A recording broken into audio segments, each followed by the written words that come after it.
Então, boa tarde a todos. O meu nome é Ilana Mutbul.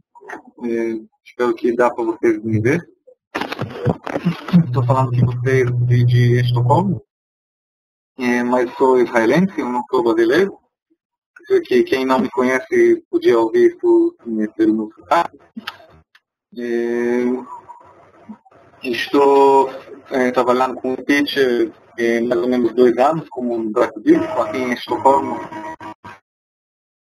Estou dando aulas de hebraico moderno também. E também estou estudando aqui, estou completando o meu mestrado de estudos bíblicos. E nessa conferência eu vou substituir a Maia nos próximos 3 meses. Ela deu à luz 1 ou 2 semanas atrás.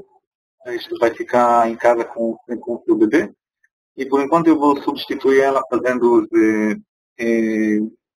os seminários. Espero que durante esse seminário a gente conheça um outro. Espero que teremos seminários interessantes e podemos já começar então o nosso assunto.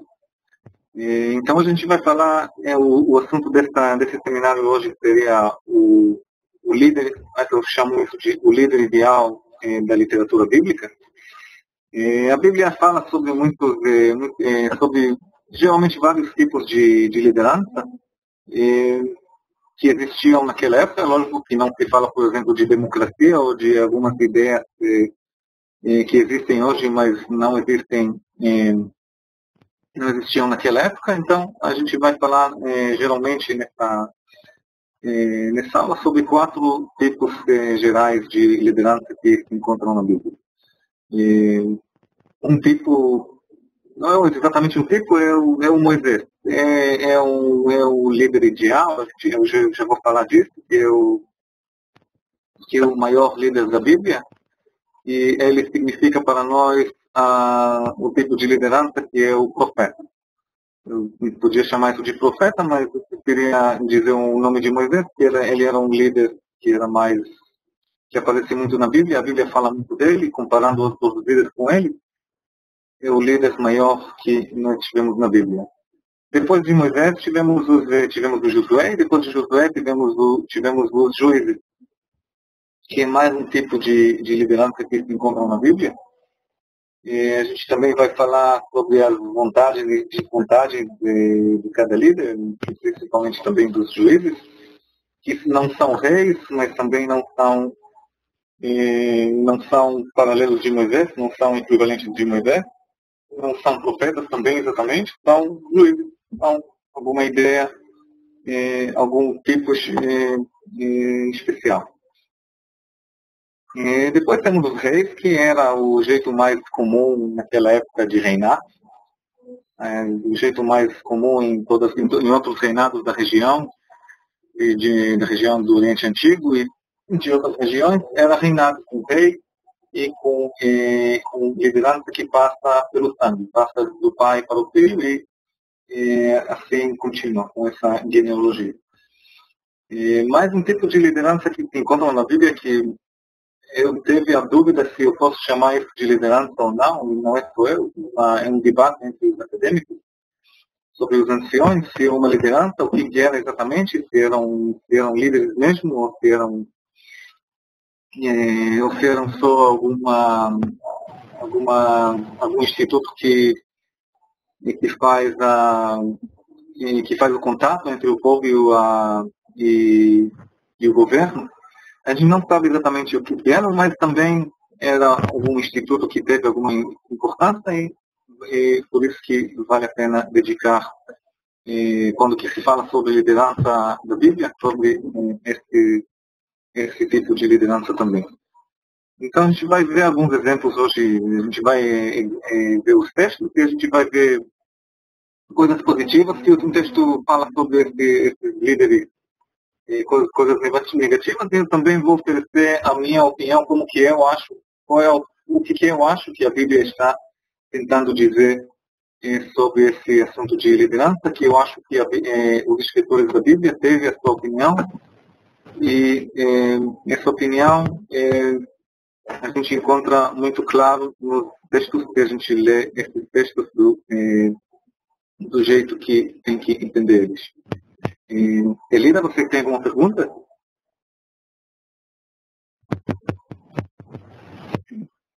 Elida, você quer perguntar alguma coisa?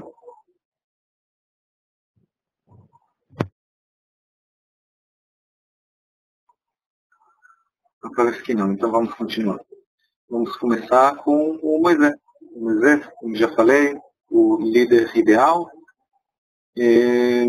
Ele é um líder ideal também, a gente vai ver nos textos que a gente vai ler, a gente vai ver que além de ser descrevido como líder ideal nos livros da Torá, os profetas também fazem comparação com ele.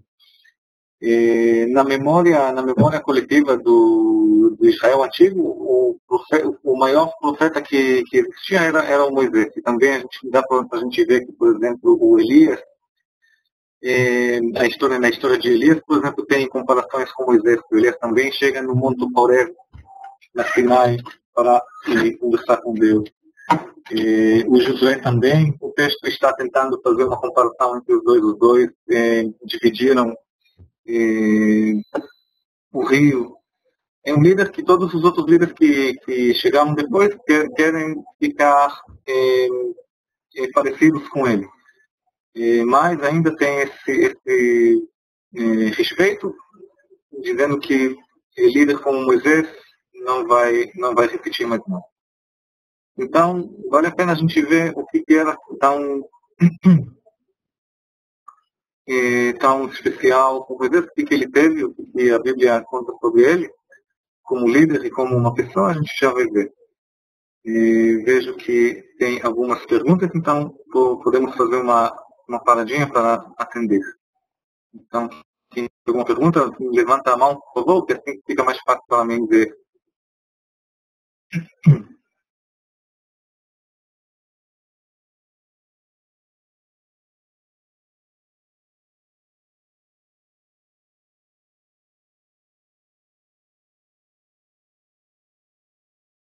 Professor? Quem está falando? Oi, professor. Boa tarde. É Osana. Olá, Osana. Boa tarde. Eu não sei se você consegue visualizar a minha mão estendida.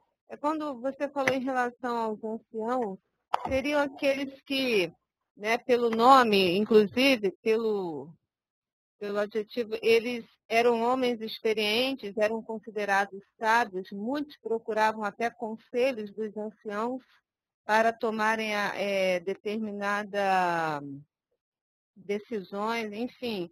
Então, eles seriam considerados como líderes pelo fato da experiência, eles eram também tidos como cães, né, as cães, pela muita vivência, pela experiência com Deus, enfim. E eles seriam considerados como líderes? Pode ser por isso também? Depende da época. Quando a gente lê o livro de Juízes, então dá para ver que eles têm muita força, que os líderes perguntam para eles antes de fazer coisas. Que eles são considerados como pessoas que têm algum contato com a palavra de Deus. Na época dos reis, a gente encontra eles no texto bem pouco, bem menos. Então podemos deduzir disso que tiveram força menor na época. Quer dizer, condições históricas. Mas você tem razão que eles teve alguma eles foram pensados como líderes, pelo menos na área local, eles têm alguma importância. Sim. Isso responde a sua pergunta? Sim, obrigado. Beleza. Obrigado, Rosana. Vejo que Guilmar, sim, Guilmar, pode falar. Boa tarde a todos. Consegue me ouvir? Consegue, sim. É o seguinte, em algumas traduções da Bíblia cristã, no Antigo Testamento, diz que Moisés era um líder que era pesado de língua, né? Eu não sei qual o significado desse termo, pesado de língua, mas eu acredito que ele devia ter algum tipo de problema de dicção, fome. Então, o que a tradução judaica entende essa expressão? Você poderia me explicar essa... Os rabinos da Idade Média entenderam a palavra kvad lashon, pesado de língua, como uma pessoa que não fala muito bem. Mas o que eu sei, essa expressão pesado de língua só aparece com Moisés. Então pode ser que ele teve razão, pode ser que era uma outra coisa, mas eu acho que a interpretação judaica nesse sentido, nesse caso faz sentido. Que o Moisés era um gago, que ele não podia falar superficialmente. Quer dizer também, é bom que você me lembrou disso, que a Bíblia, na época da maior parte dos textos bíblicos, os líderes, qualquer pessoa que a Bíblia fala dele, eram homens que não eram perfeitos. Por exemplo, Davi, de livro de Samuel, ele não é perfeito. Mas depois, na literatura rabínica e também no livro dos crônicos, ele já é perfeito. Ele não fez nada, não fez nada, não fez nada errado. Mas os líderes da Bíblia, as pessoas que a Bíblia fala, a Bíblia sempre descreve essas pessoas como que não são perfeitos. Então, em relação à sua observação, Moisés também, além de ser o maior líder do mundo, não era perfeito.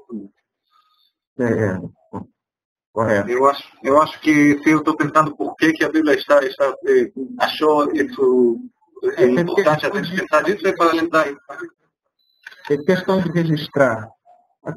Eu creio até para mostrar o que você falou, apesar de ser um líder, um excelente líder, ele tinha imperfeições e Deus queria mostrar para o povo de Israel, no caso, que o homem não era para ser seguido, mas Deus. Eu entendo dessa forma. Exatamente, eu concordo com a sua interpretação aqui. Que, senão, eu não vejo outro valor de ter isso. Ok, então eu vejo que tem mais perguntas, mas eu estou querendo continuar.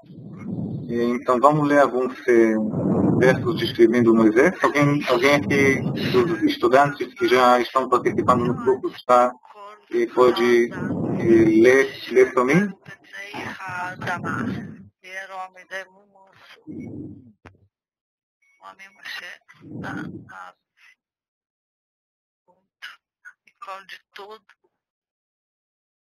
Eu peço de todos para não ligar o microfone sozinho, porque senão vai ter muito barulho.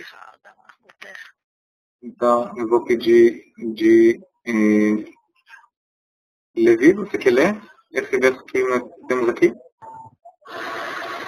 Levi Dias, está me ouvindo?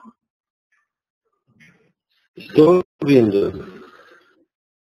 Você pode ler, por favor, esse verso aqui, Levi? Estou ouvindo.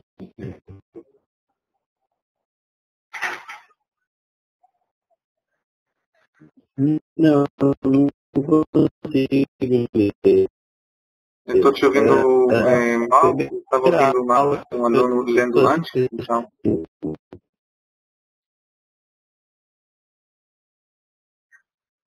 Eu acho que eu vou ler para vocês, que outro jeito vai ser difícil para mim. Verraish Moshe Anav Meod Estou assistindo a primeira aula, portanto eu não tenho conhecimento ainda. Adama. E era um homem Moisés, muito mais que todos os homens que haviam sobre a terra. Esse é um describe que o que eu sei não foi usado sobre outros líderes, uma coisa especial sobre Moisés, dizendo que ele era manso.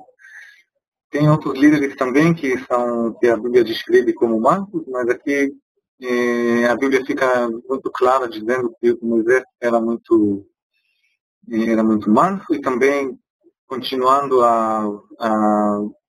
o pensamento da pergunta anterior, Moisés ele era mesmo manso, mas ele também teve os outros lados. Ele matou uma outra pessoa, ele era muito fácil para fazer ele ser zangado. Mas eu acho que esse verso aqui ele dá a descrição mais fundamental dos característicos de Moisés. Vamos continuar. Será que alguém quer ler? Pode levantar a mão para poder ler? Sim, Jefferson, você quer tentar ler o verso aqui, por favor? Posso ler em português mesmo? Eu estou querendo começar com o hebraico. Será que tem aqui alguém que pode ler em hebraico? Um dos alunos ativos já? Posso ler? Rosana, você quer ler? Sim, professor. Vamos lá. Obrigado. Vamos tentar e aí você vai me corrigindo a pronúncia. Ler Ve'azata et Zakne Israel Ve'amareta Alechem Adonai Elohim Avotechem Nira Elá Elohim Abraham Isaac Jacob. Isso. Muito bem, Rosana. Lindo. Obrigado. Então, você pode ler também em português, por favor, Rosana? Vai e ajunta os anciãos de Israel e diz-lhes: o Senhor Deus de vossos pais, o Deus de Abraão, de Isaac e de Jacó, me apareceu dizendo: certamente vos tenho visitado e visto o que vos é feito no Egito. Êxodo capítulo 3, versículo 16. Isso, muito bem. Aqui o texto em português continua um pouco para frente, falando de Egito. Mas o que temos aqui no hebraico é mesmo o que é importante nesse verso aqui para mim é que dá para a gente ver aqui que o Senhor foi que o Senhor foi o Moisés podia ver o Senhor e apareceu. O Moisés está falando aqui que o Deus apareceu nele. E como que a gente vai ver quando a gente vai ver os outros líderes? Essa é a parte mais importante de qualquer líder. É o contato, a ligação pessoal que ele tem ou não tem com Deus. E o Moisés era um dos líderes que teve a sorte de ver o Deus. E isso faz parte, é a parte, eu acho, mais importante do que a razão maior. Por causa dela, a Bíblia fala dele do jeito que ela fala, como o maior líder que teve. E como a gente vai ver, durante o tempo, o Deus está ficando mais afastado dos líderes e das pessoas, normalmente falando da possibilidade do ser humano ver o Deus. Moisés podia ver e conversar, e o Abraão também, mas quando que a gente continua lendo na Bíblia, isso acontece menos e menos. Os profetas podem ver ele, mas ou só ouvir, mas tem alguma diferença no jeito, na comunicação entre o Deus e a humanidade. E Moisés podia ver o Deus. Ok, vamos ler mais um verso aqui, o último verso falando de Moisés. Alguém aqui que pode ler? Obrigado, Rosana, por lendo o outro verso. Será que tem aqui mais uma pessoa que pode ler? Posso ler, Ilan? Pode. Quem está falando?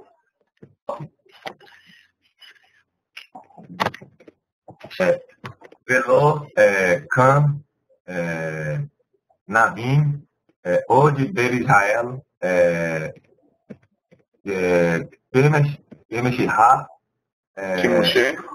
Kemoshe, Asher ve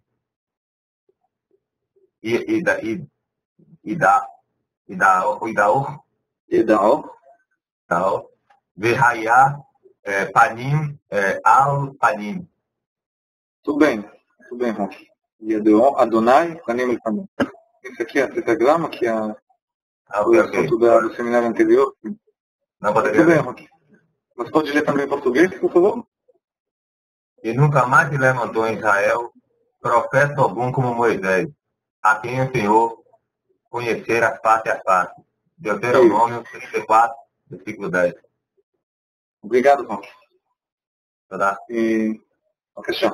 Então, o verso que o Roque agora leu é um dos últimos versos do livro de Deuteronômio, que também mostra muito bem o jeito que o Moisés foi pensado na memória coletiva do povo de Israel, como o maior líder, e também como a palavra, aqui temos a palavra profeta.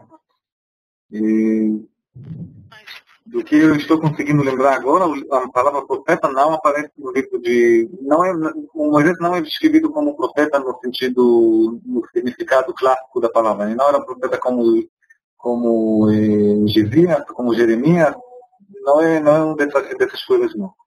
Ele era um profeta no sentido que ele podia ver o Deus face a face. Então nesse verso aqui nós temos duas ideias que eu acho que são mais importantes para lembrar quando nós estamos tentando entender o pensamento judaico de Moisés, que ele podia ver o Deus face a face e que ele era o maior profeta, o maior líder na memória israelita. Então agora podemos fazer mais uma parada para perguntas, antes de a gente continuar a falar dos juízes. Se alguém quer fazer uma observação, alguma pergunta, então levantem a mão, por favor. Boa tarde. Quem está falando? Quem?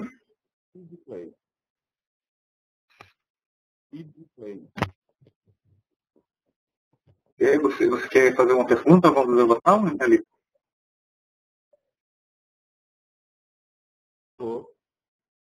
Pode falar, estou te ouvindo. Eu queria fazer uma pergunta.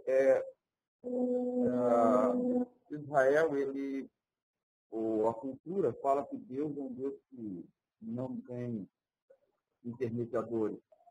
Ou seja, Deus criou o povo para que o povo falasse com ele, para que eles não precisassem de mediadores, como no cristianismo, que é o mediador. Mas no caso de Moisés, ele não está sendo mediador entre Deus e o povo também? Ele também não é um espécie de mediador? Bem, eu não sei se você... Essa ideia existe no judaísmo contemporâneo. Quando você estuda a Bíblia, você tem que lembrar que é completamente outra coisa. O judaísmo contemporâneo e o judaísmo rabínico é uma teologia diferente, são ideias filosóficas diferentes, são duas coisas, os mesmos textos, mas são duas fenômenos diferentes. E eu não sei se você conhece esse texto, mas existe uma história mesmo na literatura rabínica chamada o forno do Aknai. Não consigo ouvir nada. Eu vou desligar. Não estou ouvindo nada, estou sem som. O forno de Aknai. Eu vou escrever, vou colocar o nome dessa história no chat.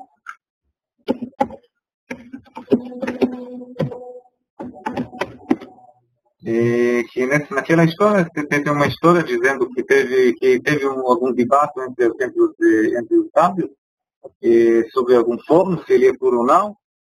Eles estavam tentando ler a Bíblia e ver quais são as leis. Que a lei já desceu do céu, e se a gente quer saber alguma coisa, tem que olhar na lei. E teve um dos sábios que tentava usar a voz de cima. E os sábios disseram para ele que isso é proibido. O que você ouça de cima não tem valor, não tem nada, porque a lei já está na terra, não tem valor você procurar fazer mágicos, fazer qualquer coisa, porque a lei já está aqui. Então, essa ideia de não precisar de mediadores no judaísmo contemporâneo existe sim. Existe, mas também tem outros que vão dizer outra coisa, mas essa ideia existe. Na Bíblia, do que podemos entender quando que nós estamos lendo no texto, acreditam que tem mesmo mediadores, que eles são muito importantes. Teve profetas, teve os sacerdotes que foram pensados como os mediadores. Então, naquela época era diferente. Teve uma diferença em comparação à situação que você descreveu. Tá bom, Alice? A sua pergunta foi respondida?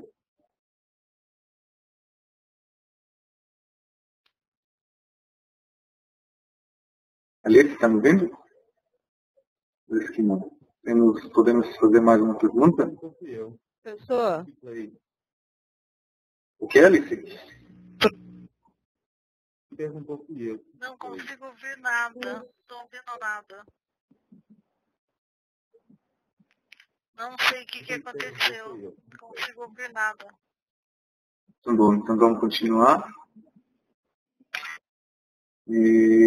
Bispo, você quer fazer uma pergunta? Né? Shalom.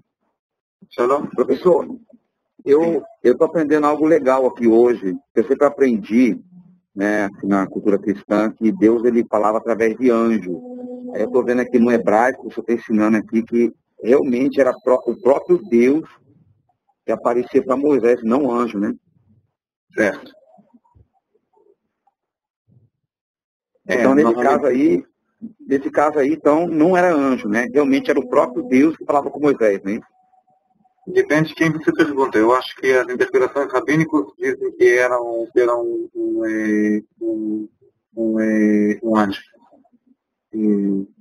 Que tem a Bíblia, tem alguns casos que a Bíblia fala que quem encontrou foi o Adonai, mas dá para entender o contexto que era um anjo. Por exemplo, em Gênesis 18, que tem um capítulo muito difícil, que não dá para entender se o Abraão está conversando com Deus ou se é com o anjo. Então, eram 3, né? Parece que eram 3.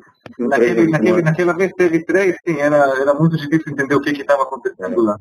Então, aqui também nós temos a mesma dúvida. O texto sempre está dizendo que era o Deus face com face, mas os interpretadores, cada um entende uma outra coisa. Então, não posso responder. Professor, eu gostaria de fazer uma observação. Sim. Quem está falando? É Osana, professor. É Osana. Sim, Osana. Aqui em Deuteronômio diz que Moisés, né, foi conhecido por Deus, assim, face a face. Deus conversou com ele face a face. Porém, em Êxodo capítulo 33, versículo 20, Moisés pediu a Deus para que Deus lhe mostrasse a sua glória. E Deus disse que Moisés só veria a sua parte de trás, que somente a sua bondade passaria por ele. Por quê? Não poderás ver a minha face, porquanto homem nenhum verá a minha face e viverá. Né? Então, e aí, como é que a gente entende essas duas coisas aí? Um texto diz que Moisés conheceu o Senhor face a face, e agora lá em Êxodo 33 diz, Deus respondendo, você não pode ver minha face, porque se você ver a minha face, você morre. E aí? Eu posso responder essa? Pode, quem pode, Gilmar? Gilmar. Bom, nessa questão, eu vejo o seguinte, que realmente Deus, ele jamais se mostrou na sua plenitude ao ser humano. Então, quando aqui o texto diz face a face, significa que Deus permitiu que Moisés apenas observasse, digamos assim, uma característica, uma parte de Deus querendo se mostrar ao ser humano. Então, não é a apresentação de Deus na sua plenitude.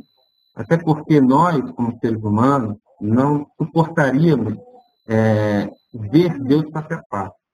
E, além do mais, Moisés, quando esteve no Sinai, recebendo ali as tábuas da lei, quando ele desceu, a sua face resplandecia. E para que o povo pudesse olhar para o seu rosto, ele precisou colocar um véu. Então, essa questão do conhecer, de Moisés conhecer o Senhor face a face, dá a entender de intimidade, dá a entender de interação contínua com Deus.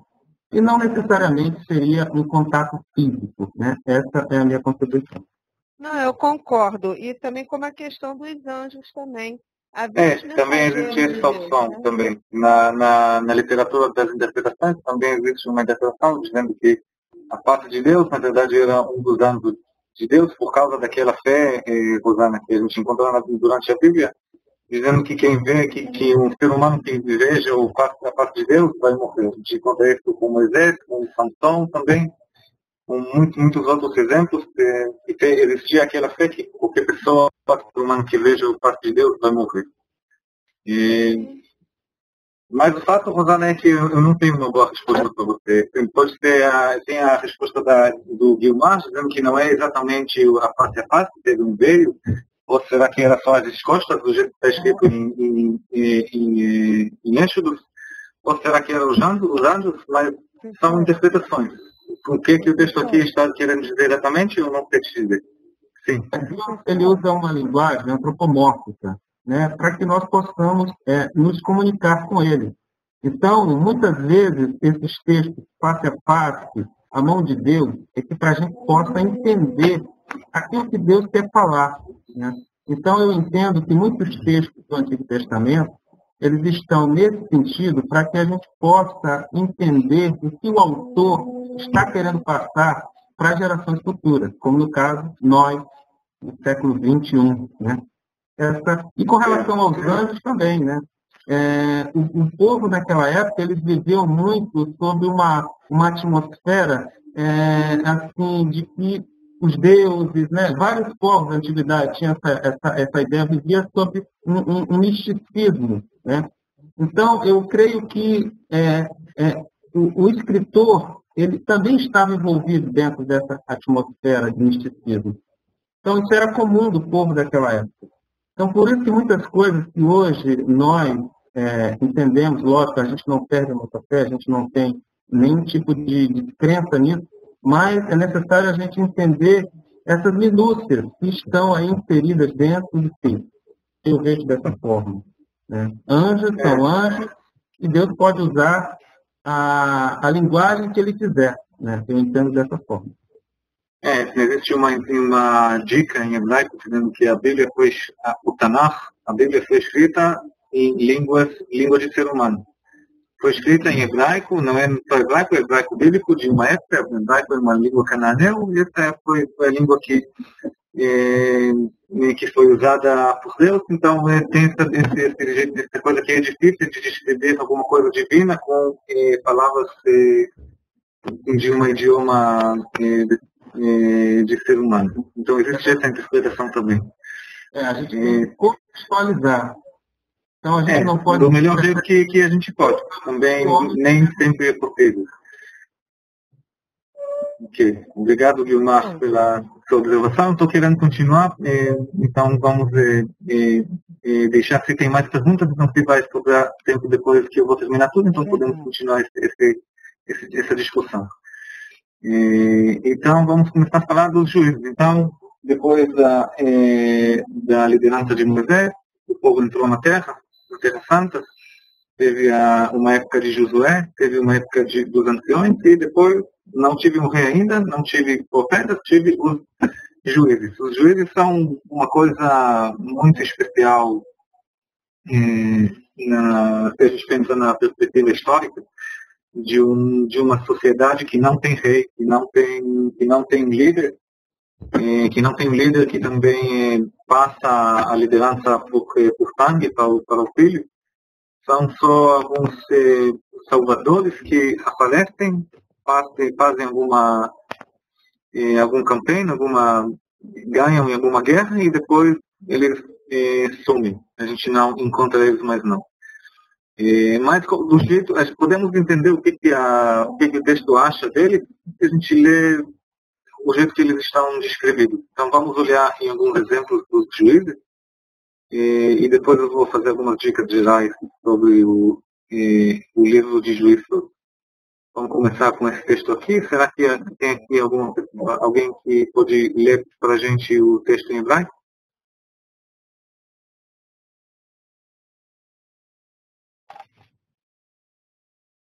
Estela, você quer ler o texto em hebraico?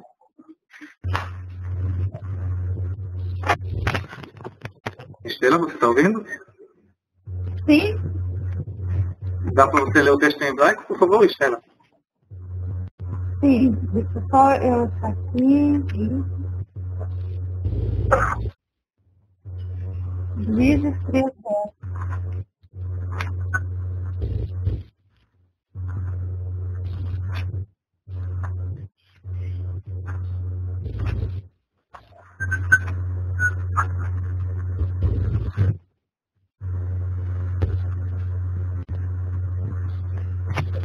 E veio sobre ele o Espírito do Senhor, e julgou a Israel, e saiu a peleja. E o Senhor deu na sua mão a Susã e Zataim, rei da Síria, E a sua mão prevaleceu contra Cusã e Caim, é o 10 e 11, né? Então a terra sossegou 40 anos e Otiniel, filho de Quenaz, faleceu. Muito bem. Isso? Ok, obrigado, Estela. Será que tem alguém um dos alunos ativos que pode ler o verso em hebraico? Tá no celular, vou tentar? Pode tentar, sim. Seguir, Alan,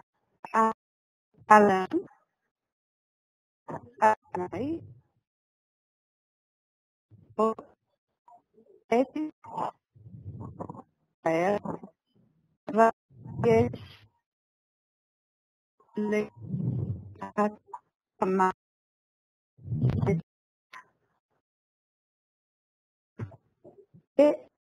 Diado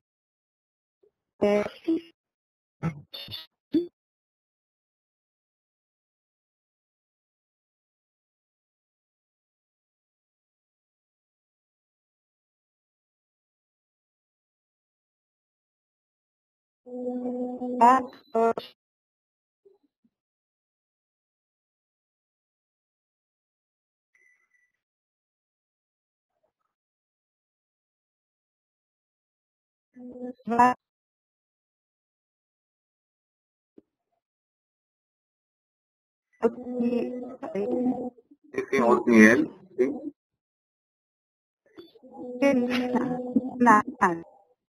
Isso. Muito bem, Adna.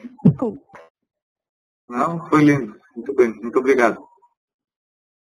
Então, no verso que a Adna leu, muito bonito, eu coloquei em ênfase a expressão Vatehi alav ruach Adonai, e ver sobre ele o Espírito do Senhor, que é uma dica que a gente encontra sobre cada um dos juízes, com palavras diferentes, mas com a ideia igual, que esses juízes não funcionavam pela força deles, funcionavam pela força que receberam de Deus. Então, esses juízes, eles também têm algum contato com Deus, além de não cada um deles ter um contato direto com Deus, como que o Moisés teve e o Josué também teve também, mas também são formados por Deus, o Deus que escolhe, o Deus que ajuda, e o Deus que dá a inspiração sobre eles, o Espírito do Senhor. Aqui nós estamos falando do Otniel, filho de Canaz, o Otniel ben Canaz, o primeiro juiz no livro. A gente vai ver que esse juiz aqui, ele é o melhor juiz. Cada vez que a gente lê sobre o próximo juiz, ele é um pouco pior do que os outros. E o livro termina, lógico, com a história da mulher em Givá, que foi assassinada, que descrevendo o fim do livro está descrevendo anarquia. Anarquia em jeito que não é bom, em jeito que é muito negativo. Mas se a gente só lê essa história sobre o Otniel ben Castilho de Canaz, e também sobre outros juízes, nós estamos recebendo uma ideia completamente diferente. E essa falta de rei, esse caos não é uma coisa negativa, é uma coisa positiva que a gente não precisa, em relação ao assunto que a primeira pergunta que foi perguntada, não precisa de um mediador. O Deus está guardando, tem necessidade de um rei. Tem necessidade de uma pessoa, é só confiar em Deus e a salvação vai chegar. E mais uma coisa que vale a pena falar sobre esse versículo aqui é da fórmula do livro de Juízes.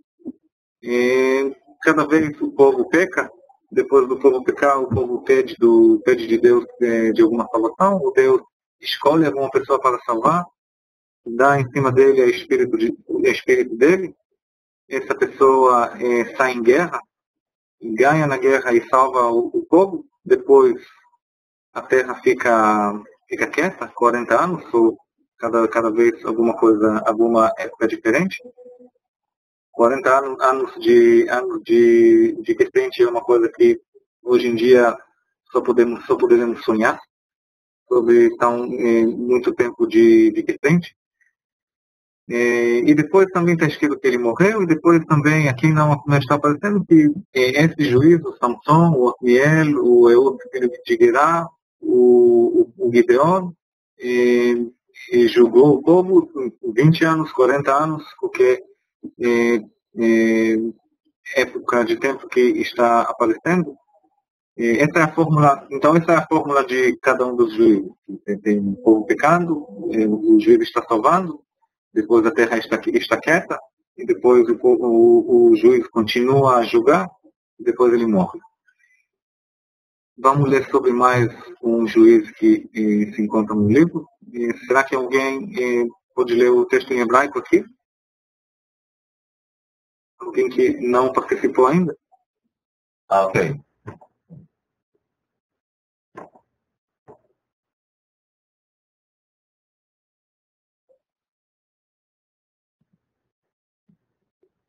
Marinete, você quer ler o texto em hebraico? Vou tentar, professor. Tá bom. Vai-se lá, Adonai, Ishi, Navi, Benei, Israel, Vaiomer, Lahem, Ko Amar, Adonai, Elohei, Israel, Anohi, Re'eleti, Eterema, Mitzraim,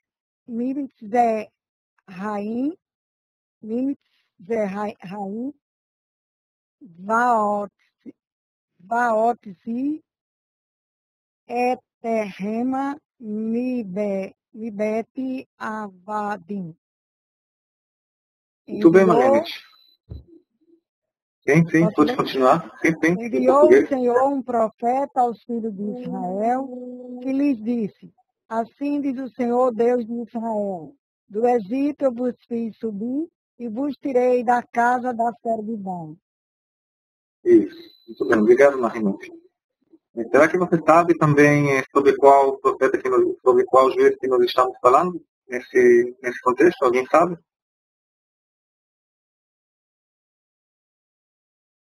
Esse aqui sim, quem é o juiz?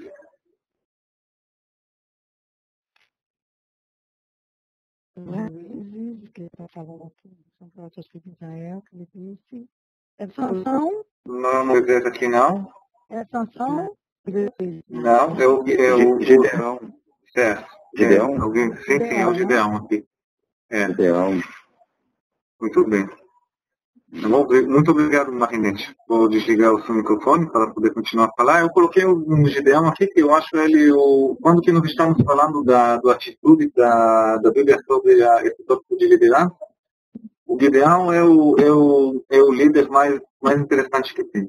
Ele é chamado aqui homem profeta, Ish Navi. Ele é chamado um profeta. Ele corresponde à fórmula normal de qualquer juiz. Ele salva o povo, ele julga depois de salvar. Tem a história do heroísmo dele ganhando na guerra, mas também ele já está começando de pecar. Ele está começando o pecado. Ele não é tão bom como o Ehud ben Gerá, o anterior. Ele não é tão bom como o Otniel, filho de Canaã, e lógico, ele não é tão bom como Moisés, mas também ele tem o seu lado positivo também. E a gente vai continuar lendo, a gente vai ver que também na história de Gideão, também a Bíblia tem uma dica mais radical, mais rebeliosa sobre o próprio Instituto de Liderança. Então, eu coloquei esse texto aqui principalmente para mostrar essa ideia de Ish Navi, um homem profeta, que eu acho que para entender qual é o líder ideal na visão bíblica, essas palavras são muito importantes. Ish Navi, um homem profeta. Vamos continuar. Será que tem mais uma pessoa que pode ler o próximo verso aqui? Por favor. Ok. Yamehu, Aish, Israel. Oh, sorry. Não, é a minha. Desculpa, pode continuar. Aish, Israel, Al, Gidoan, Meshal, Bano, Gan, Atem, Atá, Gan, Baneha, Gamban, Beneha, que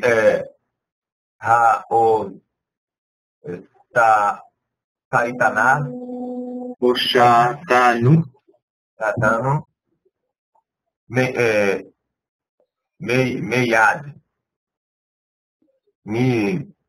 Midayam,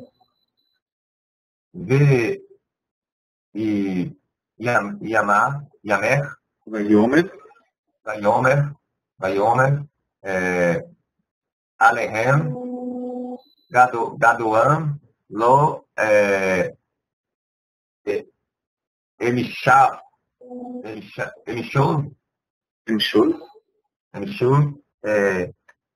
Anir, Bahem, Velo, Inishur, Banir, Bahem, Adonai, Inishur, Bahem. Então, os homens de Israel disseram a Gideão: domina sobre nós, tanto tu como teu filho e o filho de teu filho, porquanto nos livraste da mão dos midianitas. Porém, Gideão lhes disse: sobre vós eu não dominarei, nem tampouco meu filho sobre vós dominará. O Senhor sobre vós dominará. Juízes 8, versículos 22 e 23. Tudo bem. Obrigado, Juan. Então, desse verso que o Juan agora leu, dá para ver que tem uma ideia literária que se chama a raiz que domina, a raiz que aparece muitas vezes, assim para dar um ênfase em alguma ideia. Então, no caso aqui, a raiz que domina é o Mem, Shin e Lamed.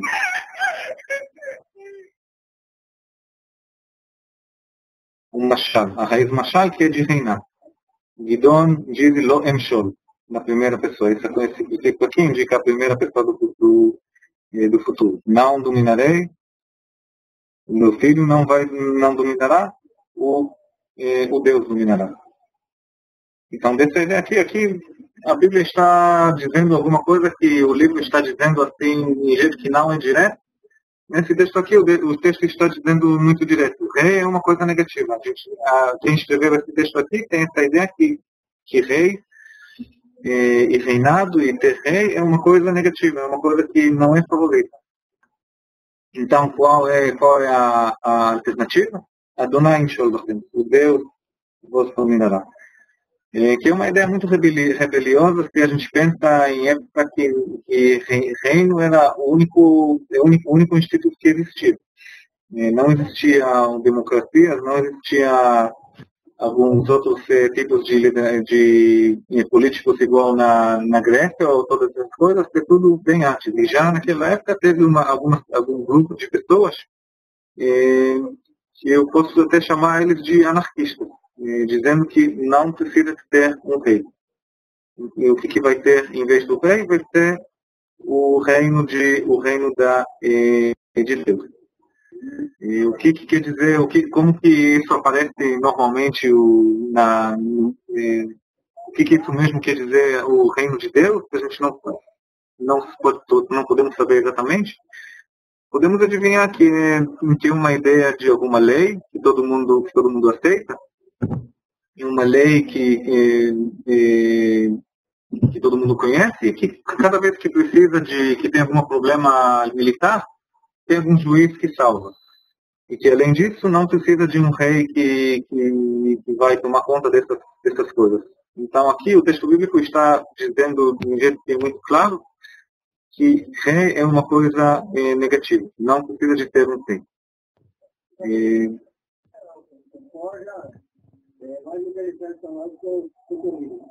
todo o Paraná, todo. O preço de comercialização está atraente. E nesse momento, ela ganha mais espaço que o milho no campo. O produtor do agro, Sucesso, vai plantar 500 hectares de soja e 240 hectares de milho. A opção melhor que só um instantinho, não dá para ouvir nada. Não dá para ouvir nada. E quem quer falar pode levantar a mão, por favor, que assim que eu vou saber abrir o seu microfone. Estela, você quer dizer alguma coisa? Estou ouvindo, estou aprendendo. Mais um pouquinho. Tá bom. Sim, Adma, pode falar. Tudo bem, obrigado.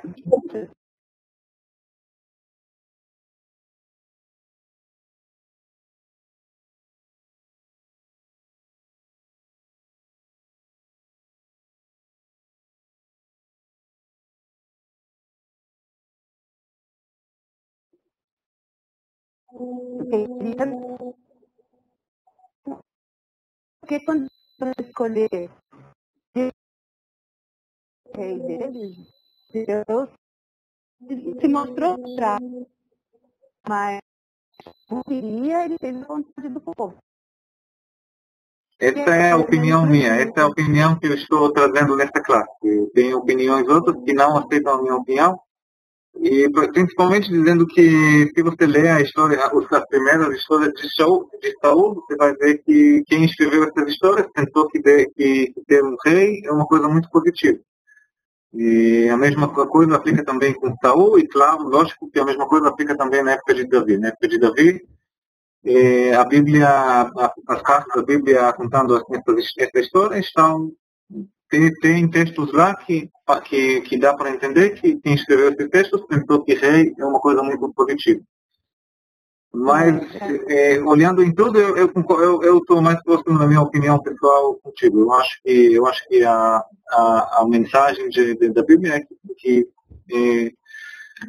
rei é uma coisa negativa. Eu estou trazendo textos que estão ajudando a minha opinião nesse sentido. Eu não sou completamente objetivo. Por mim,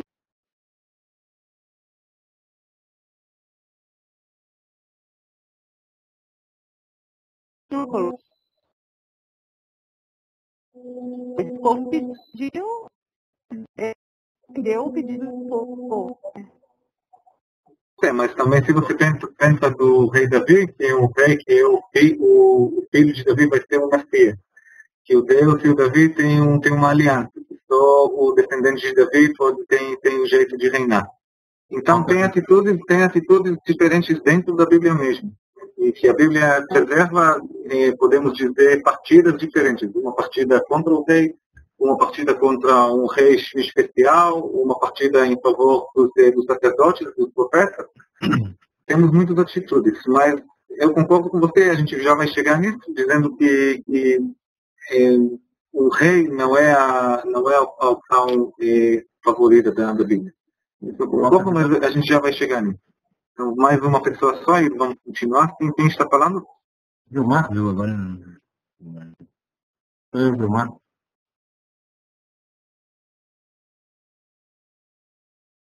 Eu não... Sim, Vilmar, pode falar. Posso falar? Pode. Sobre essa questão da visão do rei, a minha opinião, eu compartilho com a sua. Até porque esse pensamento positivo de que um rei seria bom para o povo, ele perdurou durante a história, né? A gente vai ver que lá na frente, aquela ideia de que o rei é uma sucessão escolhida por Deus, né? É um homem escolhido por Deus, né? E isso aí gerou uma série de problemas nas sociedades futuras. Então, Deus, realmente, ele não queria a realeza. Deus queria reinar sobre o seu povo, né? Orientando um homem, um profeta, seria um reino teocrático, digamos assim. Né? Então, a realeza, a monarquia, na minha opinião, também não é uma coisa bem-vinda. Não era e não é. eu concordo com vocês, mas eu quero também adicionar com as suas palavras, Gilmar, que é uma coisa muito rebeliosa naquela época dizer que rei, que não precisa de um rei, esse tipo de anarquismo a gente não encontra em outros textos do Oriente Antigo. Então, uma coisa especial na Bíblia é uma ideia muito rebeliosa na região cultural que a Bíblia foi escrita. E também eu acho mais interessante, eu acho que as pessoas que escreveram esses textos, eles não foram inocentes, eles teve uma ideia de quem tem que reinar. Não tem que ser o rei, tem que ser uma outra pessoa. Então, na época do Segundo Templo, quem achou que tem jeito de reinar foi o sacerdote.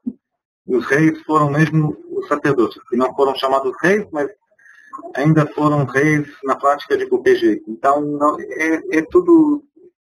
está tudo ligado nisso.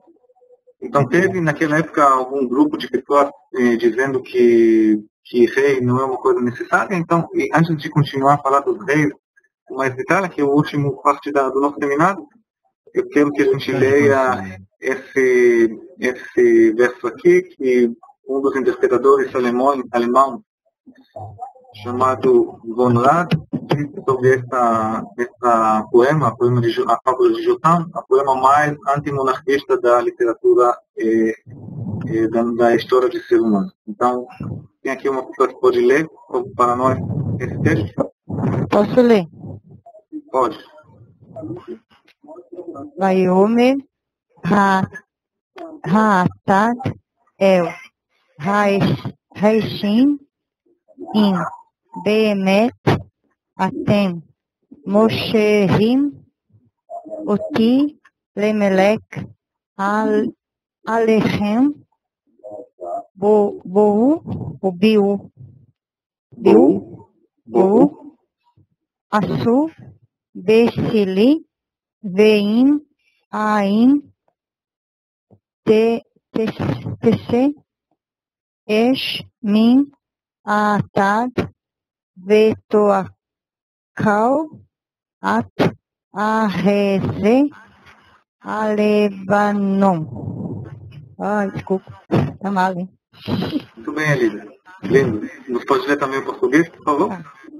E disse o espinheiro às árvores: se, na verdade, me ungis por rei sobre vós, vinde e confiai-vos debaixo da minha sombra. Mas, se não, saia fogo do espinheiro que consuma os cedros do Líbano. Isso. Muito bem, Elida. Muito obrigado. Então, essa aqui é a fábula de Jotam. É uma fábula contada depois de uma história dentro do livro de Juízes sobre algum rei. Sobre o rei Abimeleque, que era um rei muito mau.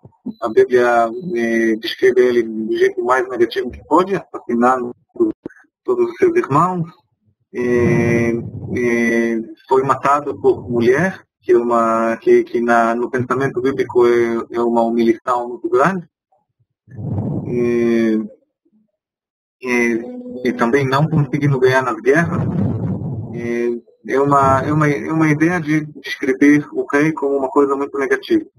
De novo, nessa parte literária das histórias de Gideão e de Abimeleque.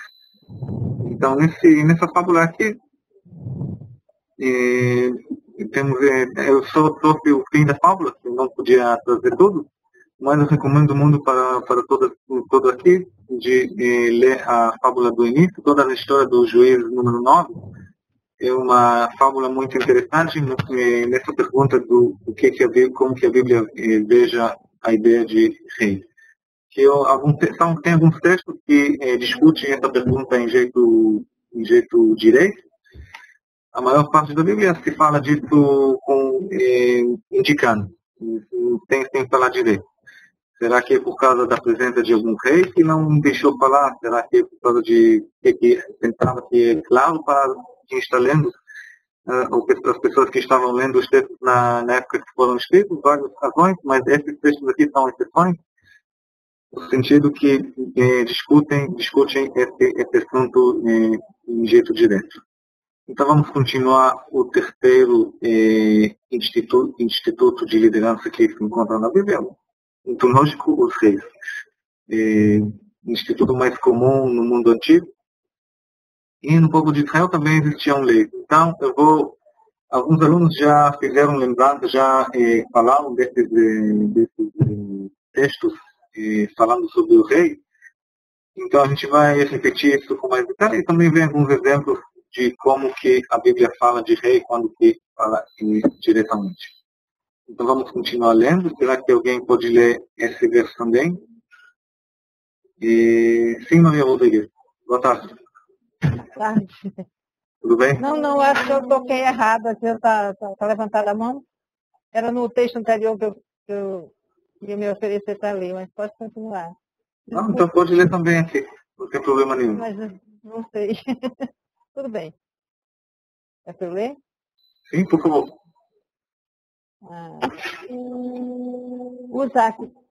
Uzaktem Bayom Au Milifne Malkehem Asher Behartem Lahem Velo Ane Adonai Etchem Bayom Au Vaima Enu Aham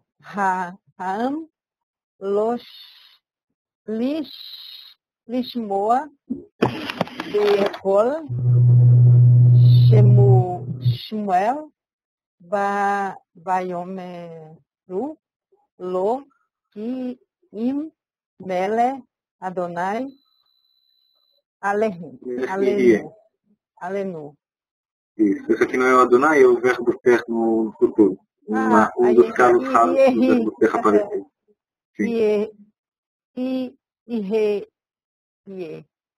Isso. Muito bem, Maria. Obrigado. Então, você sabe, Maria, será que você sabe o contexto desse verso? De onde que eu tirei esse... Aqui também é o fim de uma unidade. Aqui é o fim da unidade chamada o julgamento do rei. Assim que a gente chama isso em hebraico, o julgamento do rei por Samuel. Então, no início dessa unidade, o Samuel está dizendo que rei é uma coisa horrorosa, vocês não querem isso, ele vai pegar as suas filhas e vai ter muitos cavalos, e é a pior coisa que pode acontecer. E eu trouxe aqui para o fim. Você pode, Maria, também ler o português? Continuar. Então, naquele dia, clamareis por causa do vosso rei, que vós houverdes escolhido. Mas o Senhor não vos ouvirá naquele dia. Porém, o povo não quis ouvir a voz de Samuel. E disseram, não, mas haverá sobre nós um rei. Muito bem. Então, aqui também temos mais um texto descrevendo a ideia de ter um rei de jeito negativo, como uma coisa, como do jeito que já um aluno já falou, que é uma vontade do povo e não é a vontade de Deus. E Deus aqui está já dizendo, toma cuidado, se vocês querem, pelo menos você tem que saber o que vocês estão me pedindo. Então, vamos continuar daquele texto para o texto de Deuteronômio, que é um texto muito interessante, no sentido que tem algumas leis fazendo um limite sobre o que o rei pode fazer e não pode fazer.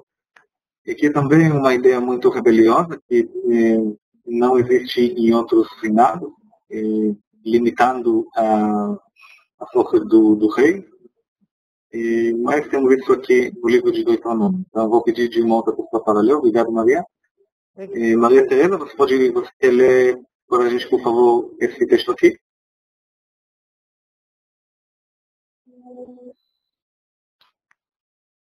Maria Tereza, está me ouvindo? Parece que não. Sandra, você quer ler esse texto aqui? Então, você pode ler, por favor?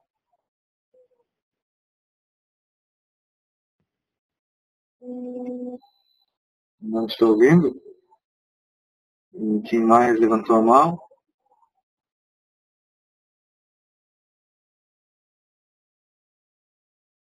Sim, André. André, está ouvindo? Acho que não. Então, lê você de novo, Adna, por favor. Vejo que o seu microfone já está aberto. Obrigado.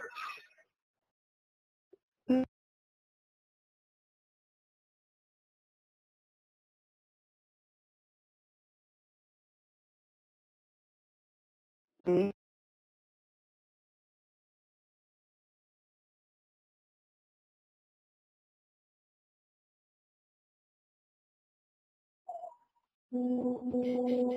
Tá. Ei, acho.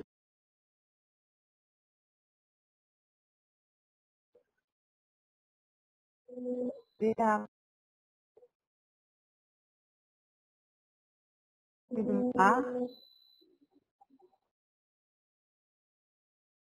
Alai. Alai. Mete.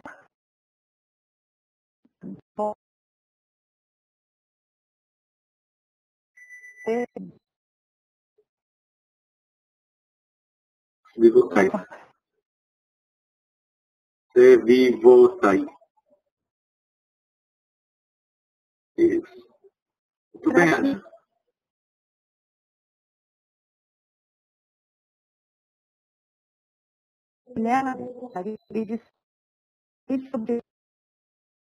Tem todas as... Isso. Obrigado, Ed. Então, a parte mais importante aqui, nesse caso, eu trouxe o início da lista de leis, e não pode ter muitos, exatamente como o texto de Samuel. Isso faz sentido que um dos escritores conheceu o outro, que é a mesma terminologia. O Samuel está falando de cavalos, o texto aqui também está falando de cavalos. Eles também estão aparecendo aqui. Depois a gente vai ler também sobre o que o rei tem que fazer. Tem algum contato literário, tem uma ligação literária entre esses dois textos, o texto de Samuel e o texto aqui de Deuteronômio. A parte mais importante desse texto aqui é a expressão Kechol HaGoim, como tem todas as nações. Goim é nação, Kechol HaGoim, que é como, Kol é todos, e HaGoim as nações, todas as nações que estão em redor de mim. Essa parte é muito importante quando a gente fala da Torá, que a Torá, a gente tem que lembrar que a Torá foi transmitida no deserto. Por que isso é importante que ela foi transmitida no deserto? Porque o deserto é um mato, é um lugar que não tem influência de ideias humanas. Não tem influência canaanita, não tem influência egípcia, não tem influência de nada. É só o povo com Deus. Não tem mais outras interpretações. Não tem outras coisas que podem interferir o lei puro.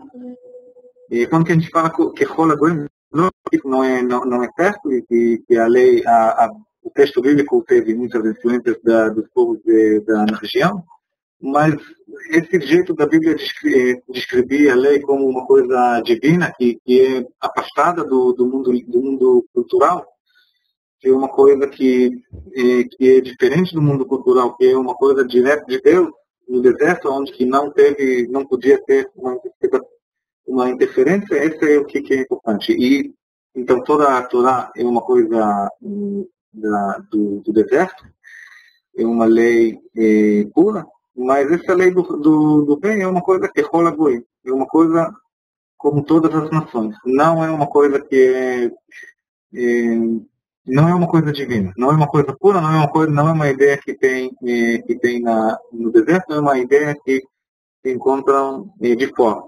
É uma ideia que não é tão pura como o resto da Torá.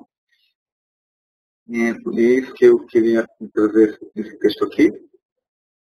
Podemos fazer algumas perguntas antes de continuar. Vejo que a Maria, você quer falar alguma coisa? Maria Terezinha, sou eu que você está chamando? Pode ser? Sim, pode ser. Professor, boa tarde, boa noite já. Boa tarde. Eu gostaria de entender, já que o senhor já está na parte dos reis, qual seria mesmo a diferença entre a liderança de Moisés em relação aos juízes e agora também em relação aos reis. Há alguma diferença, uma característica típica de cada um? Sim, mas eu prefiro responder isso no fim da apresentação, que é que eu vou dizer a minha opinião pessoal. Tá, ok. Eu estou na expectativa sobre isso. Eu posso já dizer que eu acho que sim, que a resposta é sim, que a Bíblia prefere um instituto em favor do outro, mas a gente já vai chegar nisso. Obrigado. Obrigado pela pergunta. Sim, Jefferson, pode falar. Boa tarde. Boa tarde. Está me ouvindo? Okay. Sim. A minha pergunta é quase igual à da aluna anterior aí. Depois de Moisés, houve Josué, né? Entre outros que lideraram o povo. E após essas lideranças, aí começou as nomenclaturas, juízes, reis e anciões. Antes dos juízes, não havia nenhuma nomenclatura para Moisés, Josué, e outros que depois deles. Você pode repetir a última parte? Eu não consegui te ouvir. Houve alguma nomenclatura quando Moisés, né, reinou no povo, e os outros, Josué depois dele e os outros. Conseguiu entender? Se você pode repetir mais uma vez, que teve interferência, mas eu estou te ouvindo. Vou te falar mais uma vez. Ok. Nós temos aí os juízes, os reis e os anciões, ok? Certo. Ou seja, dessas nomenclaturas tem vários juízes, vários reis e vários anciões. Certo. E o primeiro tópico é Moisés. Sim. Né? Junto com ele, houve outros após ele. Há uma nomenclatura para esse tipo de reinado dele, ou seja, esse reinado, aspas, né? Então você já fez lembrança do nome do Josué, eu acho que você tem razão. A minha resposta nessa pergunta, eu ia dizer que o profeta. Eu acho que quem quer dizer que o Moisés foi o líder ideal era um grupo de profetas que acreditam que tem uma palavra de Deus e com isso que tem que ir e não com outras coisas. Grupo de profetas, quando eu falo isso, eu estou fazendo sim a referência dos profetas clássicos, do Jeremias, do Isias e todos esses profetas. Essa é a minha opinião. E por isso que eu também trouxe o texto chamando Moisés de profeta, chamando os juízes de profeta. Eu acredito que o quarto tipo, se eu entendi essa pergunta certa, que temos os reis, temos os juízes, temos os anciãos, e o quarto tipo é os profetas. Essa é a minha opinião, já vou explicar com mais detalhes, tá bom? Ok, obrigado. Professor, obrigado pela sua pergunta. Sim, mais uma última pergunta? Sim. Não, professor, Rosana. Sim, Rosana. Sim, porque Moisés, ele foi um instrumento usado por Deus para tirar o povo do Egito. O povo clamava, suplicava por causa da opressão egípcia, e aí Deus levantou Moisés para conduzir o povo até a terra prometida. Moisés partiu, Deus o tomou para si, e aí o povo teve que continuar a caminhar. Só que o povo, devido à rebeldia, se desviava dos caminhos dos preceitos do Senhor, até mesmo dos mandamentos outrora estabelecido por meio de Moisés. E aí Deus levantava profetas é aquele que fala em nome de alguém. Então Deus levantava profetas para advertir o povo, para fazer com que o povo conscientizasse de seus erros e percebesse que aquilo o estava afastando de Deus, para que assim eles pudessem se arrepender e voltar para o caminho certo e ouvir as palavras de Deus. Então, Moisés foi apenas usado para tirar o povo do Egito e conduzir até a terra prometida. E os profetas foram levantados para que o povo ouvisse e deixasse o caminho errado e voltasse para o caminho do Senhor. Como nós temos hoje os pastores, como hoje nós temos depois também no Novo Testamento com Cristo, os seus discípulos, apóstolos, enfim. E hoje nós temos aqueles que pregam a palavra de Cristo. Enfim. Eu concordo com o que a Rosana falou, dizendo que o Moisés e os profetas não são a mesma coisa. O Moisés teve a função dele, teve o objetivo dele, e os profetas teve uma função diferente, funcionavam em condições históricas diferentes. São duas histórias, dois tipos de liderança diferentes. E, na verdade, os profetas não foram líderes. Mas ainda eu não concordo com você que tem que separar, no sentido que o que é importante aqui é quem é mais próximo à vontade divina, podemos dizer. Então o rei ele é mais independente, é uma coisa negativa. O juiz ele está em algum lugar no meio, ele recebe a ajuda de Deus, mas também tem o lado independente, né? É uma coisa mais local, mais mundial, menos divino. E o Moisés é a ideia, podemos dizer que é o sonho dos profetas. O profeta já tem o contato com Deus, já tem ouvido a palavra de Deus, mas ele não tem jeito de reinar. Ele tem que olhar com seus olhos como que os reis estão maltratando o povo, com a corrupção e com tudo isso, e ele tem que olhar tudo isso no lado. Aliás, eu acho também que o fato que o Moisés e os juízes também foram chamados profetas, além deles não ser profetas, do jeito que você já reparou, que não são profetas, não estão falando de sociedade que não é justa, dos direitos do pobre e do prosélito e tudo isso. É um outro discurso completamente, mas o que eles têm em comum é esse discurso com Deus. E por isso que eu acho que chamar o Moisés de profeta como tipo de liderança ideal, eu acho que essa é a opinião minha, que é a mensagem da Bíblia nesse assunto. Então vejo que tem mais algumas perguntas, mas eu quero que a gente leia também os últimos dois versos, depois eu vou deixar mais perguntas, então vamos continuar. Ilan, só uma partezinha, Ilan, tá me ouvindo? Sim, Mainete, possível. Olha, eu acredito que os juízes, eles faziam cumprir o que Moisés já havia determinado, porque Deus deu a lei a Moisés. Os juízes não criaram lei nenhuma, acredito que eles só faziam cumprir essa lei, para que o povo não se desviasse, na minha opinião. E os reis foi um pedido do povo porque eles se achavam oprimidos. Então eles queriam liberdade, eles achavam que o rei era assim um governo de mais liberdade, na minha opinião, né? Você entendeu? Não entendi a sua opinião exatamente, mas vamos voltar, eu vou pedir de você falar de novo, depois de ler esses dois versos que nós estamos se acabando com o tempo. Você pode ler, Marinete? Você é um estudante. Então, vamos lá. Verraia, Reshiveto, Alcose, Alcozer, Mamilareto, Verhatav, Loeti, Mishner,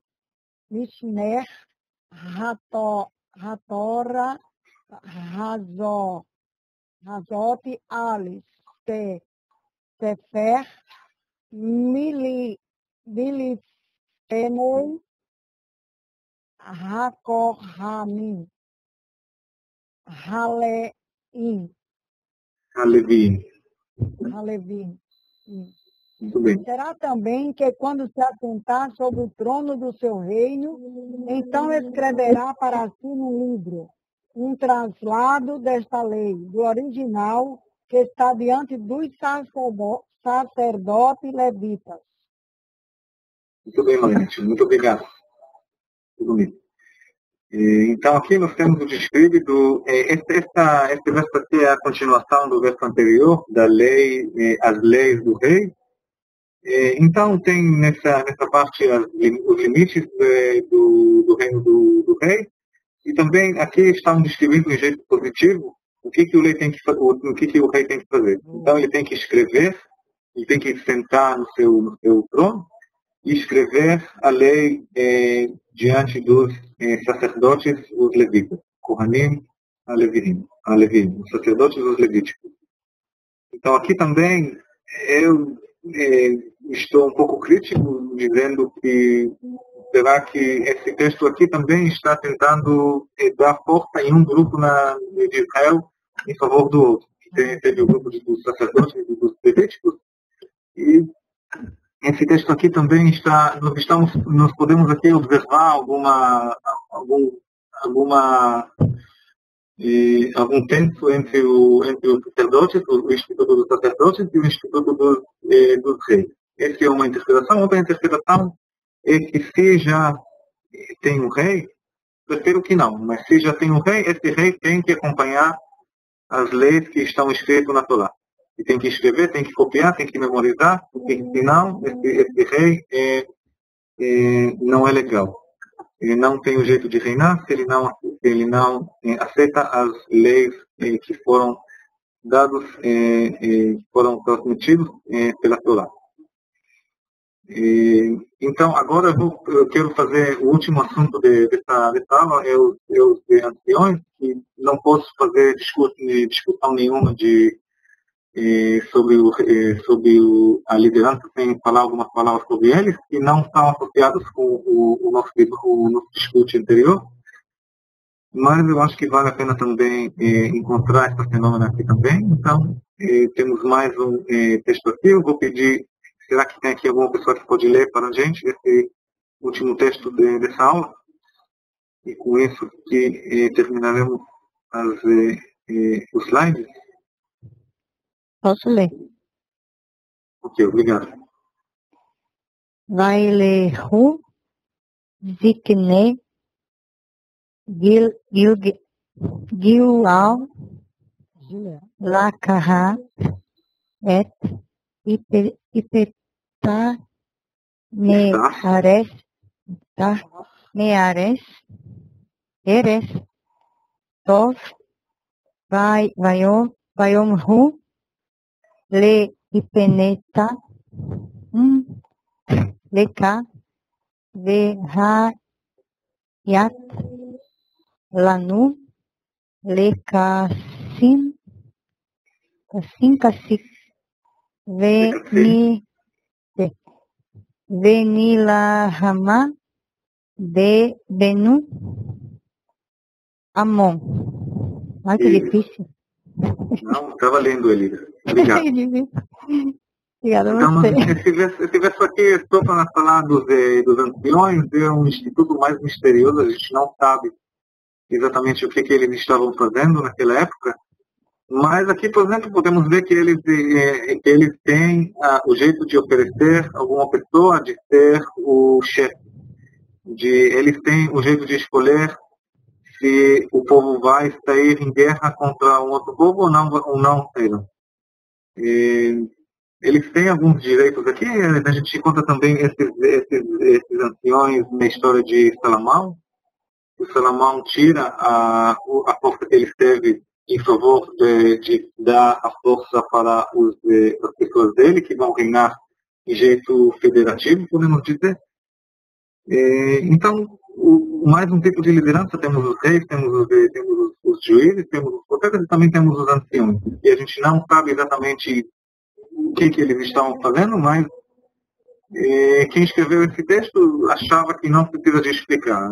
Quem estava lendo, as pessoas que iam ler esse texto na época que foi escrito entenderam sem dificuldade nenhuma o que quer dizer os anciões, qual são a função social desse grupo. Então, para fazer uma revisão, primeira coisa eu quero dizer para vocês, Todá Rabá Lachem.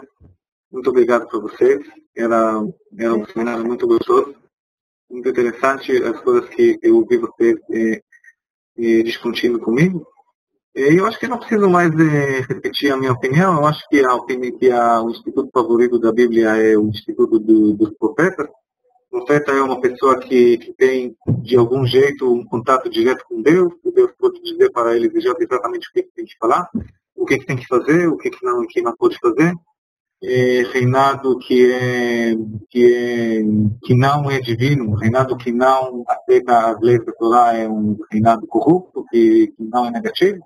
E por isso que até a figura mais santa da Bíblia, até o Davi, o rei Davi, pelo menos na época que a Bíblia foi escrita, eu não estou falando do rei Davi que vocês vão encontrar no livro de Crônicas, que é um livro mais atrasado.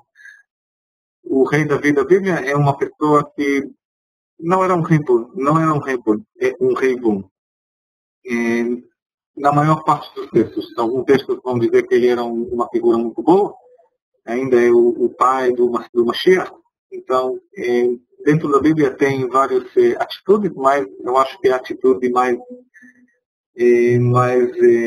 superior da Bíblia é dizendo que o instituto, eu tenho que escolher entre esses 4 institutos, eu vou escolher o instituto dos profetas. E a ideia, o profeta ideal, o líder ideal era Moisés. Essa é a opinião minha. Agora eu quero ouvir de novo o comentário da... esqueci o nome, não estou encontrando o nome. Teve uma moça que falou alguma coisa. A Marinete? Sim, Marinete. Pode falar, desculpa. Eu estava falando que essa liderança que começou com Moisés, veio para o juiz e rei de ancião, eu estava falando que a Moisés foi dada a lei. Estão ouvindo bem? Estou te ouvindo. A Moisés foi dada a lei. Então, eu creio que a liderança desses juízes foi apenas para manter a lei que Moisés havia implantado. Eles não criaram nada. Eles só fizeram cumprir a lei que Moisés já estabelecera por ordenança do... Mas presta atenção, eu não concordo com você, Marinete. E os juízes estavam mexendo em uma coisa principal, que é ganhar em uma guerra. Teve um problema militar na região, teve os amonitas, os amalequitas, os palestinos, sei lá. Então chamaram algum juiz, resolveu esse problema e continuou. Quando eu leio o livro de Juízes, eu não encontro muito esse jeito de manter a lei. Então eu tenho uma opinião diferente da sua. Não, mas nem Débora manteve a lei? Eu acredito, não, é a minha opinião. Eu posso até mudar com você, com a sua opinião. Tá? Sim. Agora que eu pensei que os juízes eles apenas cumpriram a lei, porque de Moisés até hoje, o que Moisés escreveu, ninguém modificou. Ninguém modificou. A Torá não foi modificada, ela é sempre o cumprimento do que foi escrito por Moisés. Foi nessa base, nesse item aí que eu me baseei. Obrigada. Obrigado a você. Sim. Só um instantinho, eu estou querendo dar o jeito de falar para a Maria Terezinha, que vejo e depois você... Sim, Maria. Sim. Professor? Sim, Maria. Estou te ouvindo. Maria Terezinha sou eu. É que tem muita gente falando, eu ainda não entendi, gostaria muito na sua explanação, qual realmente seria o líder ideal, que isso foi com Moisés, mas qual seria a diferença dele para os outros? É por causa da presença, do contato maior, um homem de oração, foi escolhido por Deus, Yahvé, no caso. Eu gostaria de saber, assim, na sua opinião, já que está todo mundo abaixo da opinião, qual seria realmente a característica do líder ideal na literatura bíblica, que é o tema, né, de hoje. Então, a minha resposta para isso é que ele tem que ser o profeta.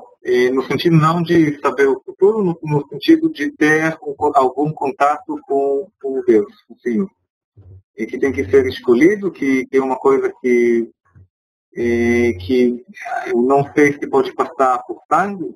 A gente encontra isso com Moisés, a gente encontra isso com o jeito mais fraco com os juízes, que também foram escolhidos por Deus, mas não passaram o reino para os filhos. E na história de Gideão, isso foi falado muito claro, que é uma coisa que não passa por sangue de pai para os filhos, é uma coisa que o Deus tem que escolher. Então, em relação à pergunta, eu acho que o característico maior ter ou não ter contato com Deus. Se você é um profeta, como Moisés, como Isaías, como Jeremias, como Amós, como Miqueias, cada uma dessas pessoas teve um contato com Deus, então eles foram líderes possíveis.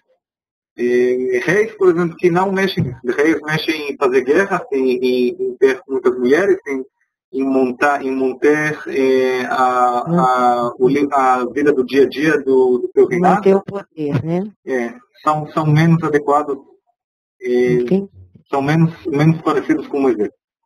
Ok, obrigado, professor. Obrigado, entendi. Professor?